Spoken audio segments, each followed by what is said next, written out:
If we talk about semi-auto pistols, I'm sure that all of us will have an opinion about the 1911. This pistol is in fact one of the very first designs, and if we can argue about its effectivity today, that simply means that this pistol is still competing against the modern designs of our current century.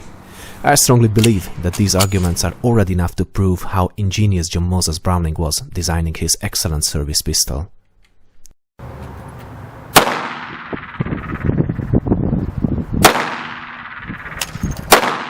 Let's see now how this icon was accepted for military service. This is the end of the 19th century, and the US soldiers are facing Moro soldiers in the Philippines with high morale and high drug levels. The rifles the soldiers had is adequate for the job, but the DH-38 long Colt revolvers prove they don't have enough stopping power to avoid close combat. The US Army badly needed something that shared the knockout power of the old .45 long Colt cartridge and the rapidity of fire of the new modern pistols. In today's standards, not so politically correct tests were carried out by Colonel John T. Thompson from the infantry and Major Louis Anatole Lagarde from the Medic Corps in 1904. They actually tested the guns on live cattle. These tests clearly proved that the minimum caliber for a service pistol should be at least 45. The first semi-auto pistol produced in the US was based on John Moses Browning's and C.J. Abbott's 1897 patents, and it was manufactured by Colt.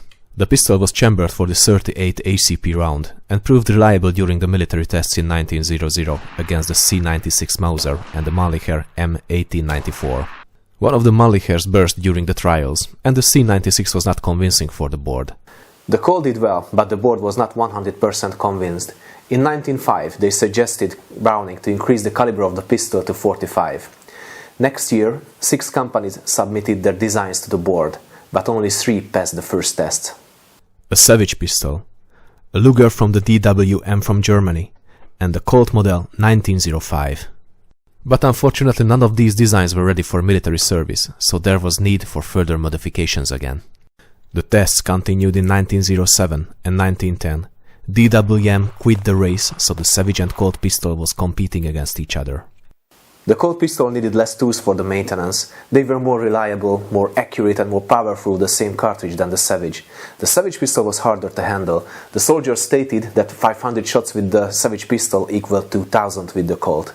So in 1911 the board accepted Colt's design, and this was the start of the career of the 1911 45 ACP service pistol that we still use today. The 1911 pistol I was lucky to test fire is a real Second World War veteran. The A1 version is a slightly modified version based on the World War I experiences. In 1923-24 the pistol received a shorter trigger, cutouts in the frame behind the trigger, an arced mainspring housing, a longer grip safety spur, a new front sight, a smaller hammer. The pistols manufactured during the Second World War received a parkerized metal finish, not the original bluing. Colt manufactured altogether 945,000 pieces, while another 1.7 million came from other makers like Remington, Springfield Armory, Zinger, Union Switch, and so on.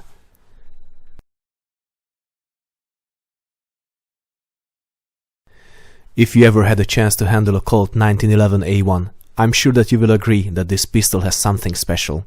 It makes you believe that the robust military arm will serve you well, will offer you good defense. I know that the sights, the grip, the magazine release, the round capacity, the placement of the slide stop are not up to 21st century standards, but who cares when you have such an important player in firearms history in your hands. This pistol was made by Remington in 1944, but the barrel is still in mint condition, absolutely spotless. The safety system of this pistol was a real straightforward design at the beginning of the 20th century. The pistol has a grip safety that prevents accidental firing, but it also has a traditional safety lever that allows having the pistol in the holster cocked and locked.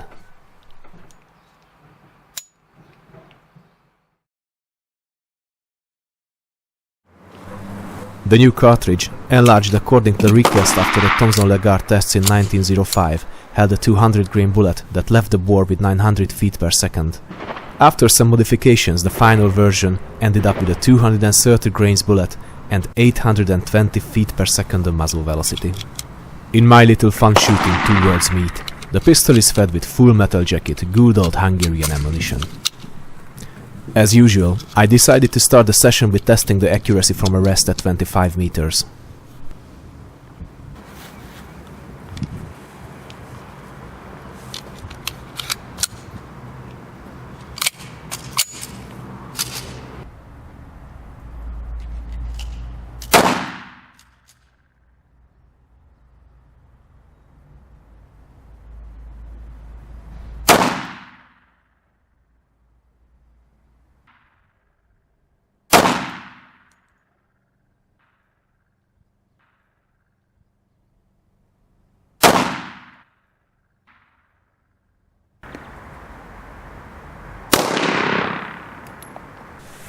Seems like the Hungarian rounds are quite friendly with this old lady, as I had 4 shots in nearly the same hole, and only the first oil shot was a bit higher.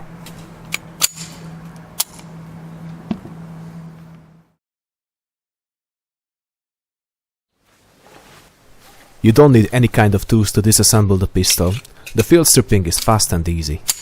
First check if the gun is unloaded, then press the button under the muzzle.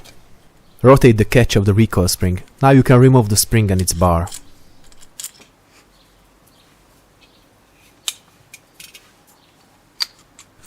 Pull back the slide and engage the slide stop into the second recess.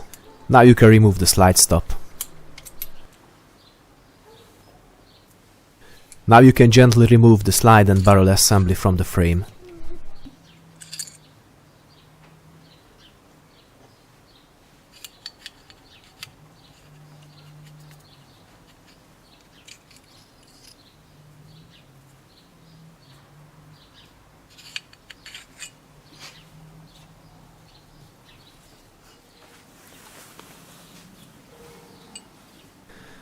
The reassembly is just as fast and simple.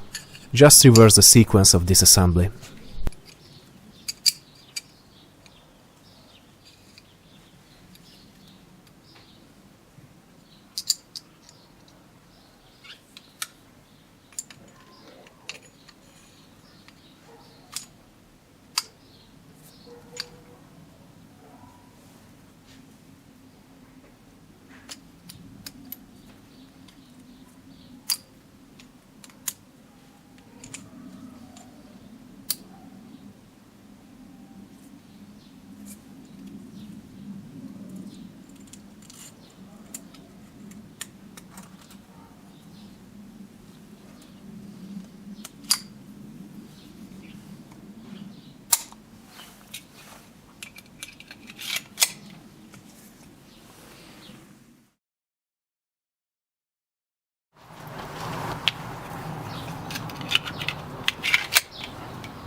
The magazine of the 1911 holds 7 rounds, plus you can have one also safely in the chamber. This is a very adequate firepower for a military service pistol till the end of the Vietnam War.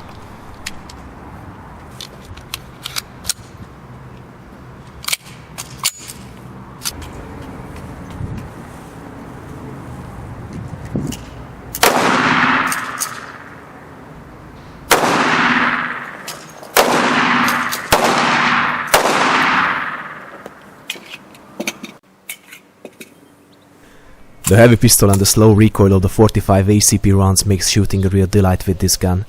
I'm sure that there are much better grips, lighter, more comfortable guns, but this is something special. This is pure history.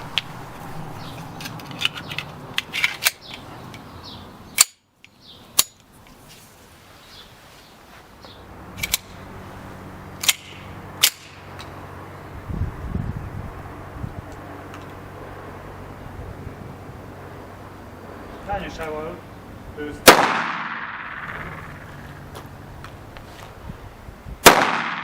Programoszkára.